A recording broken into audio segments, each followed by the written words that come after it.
ساتھ ہیں تو مضبوط ہیں۔ پاکستان میں خطے کی سب سے بڑی کثیر القومی فضائی مشق انڈسٹریل 2024 کا انعقاد۔ Army chief general Syed Asim Munir کا پاک فضائیہ کے آپریشنل ایئر بیس کا دورہ، ملٹی نیشنل ایکسرسائز کا مشاہدہ کیا۔ پاک فضائیہ کی جنگی تیاریوں اور جدت پسندی کے حصول کے لیے ہونے والی پیش رفت پر اطمینان کا اظہار۔ پاک فضائیہ کے اہلکاروں کے عزم کو سراہا، کہا آپریشنل کامیابی کے حصول کے لیے آپسی تعاون انتہائی ضروری ہے۔ ایئر بیس آمد پر سربراہ پاک فضائیہ ظہیر احمد بابر سدھو نے آرمی چیف کا استقبال کیا۔ اس موقع پر نیول چیف نوید اشرف بھی موجود تھے۔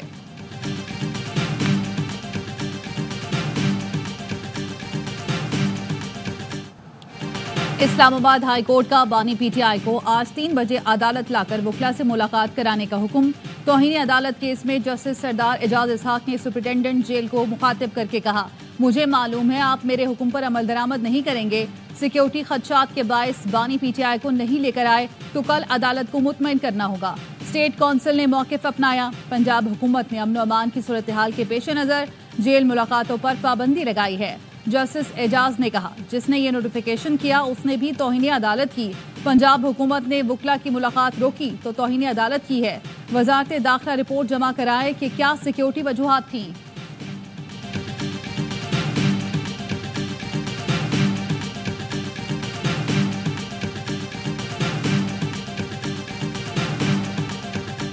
تاریخ سے خان صاحب کی ملاقاتیں شروع ہو جائیں گی۔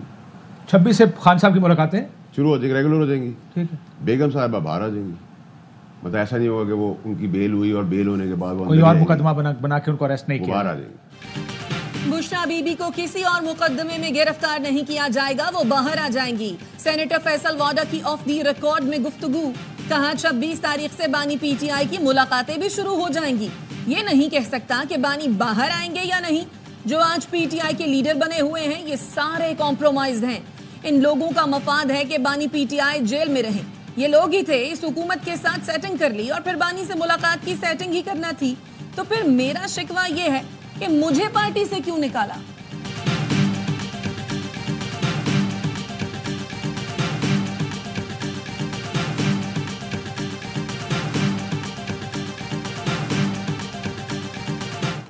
امریکی کانگریس کے 62 ارکان نے بانی پی ٹی آئی کی رہائی کے لیے صدر بائیڈن کو خط لکھ دیا۔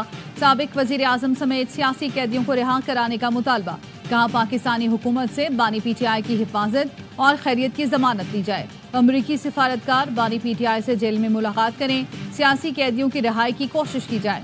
پاکستان سے متعلق امریکی پالیسی میں انسانی حقوق کو مرکز بنایا جائے۔ خط پر ارکان کانگریس الہان عمر اور راشدہ طلیب نے بھی دستخط کیے۔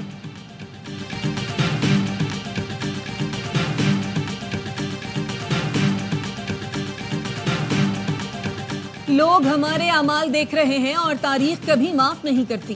جسٹس منصور علی شاہ کا خصوصی بینچ میں بیٹھنے سے انکار، چیف جسٹس قاضی فائز عیسیٰ کو خط لکھ دیا، کہا پہلے بھی لکھا تھا ترمیمی آرڈیننس پر فل کورٹ بیٹھنے تک خصوصی بینچز کا حصہ نہیں بنوں گا۔ جسٹس منصور علی شاہ نے خط میں سر ٹامس مورر کا قول بھی تحریر کیا۔ چیف جسٹس کو خط بطور سربراہ پریکٹس اینڈ پروسیجر کمیٹی لکھا گیا ہے۔ جسٹس منصور علی شاہ آج عمرے کی ادائیگی کے لیے روانہ ہوں گے۔ چیف جسٹس قاضی فائز عیسیٰ کے ریفرنس میں شریک نہیں ہوں گے۔ فل کورٹ ریفرنس جمعے کو ہوگا۔ جسٹس منصور کی واپسی 1 نومبر کو ہوگی۔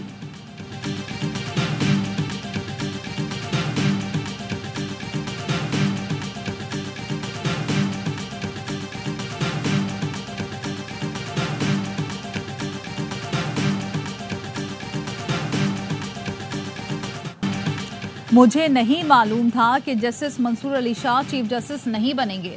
چیئرمین پیپلز پارٹی بلاول بھٹو زرداری کا بی بی سی کو انٹرویو، کہا مولانا اور اپوزیشن کے بغیر بھی نمبرز پورے تھے۔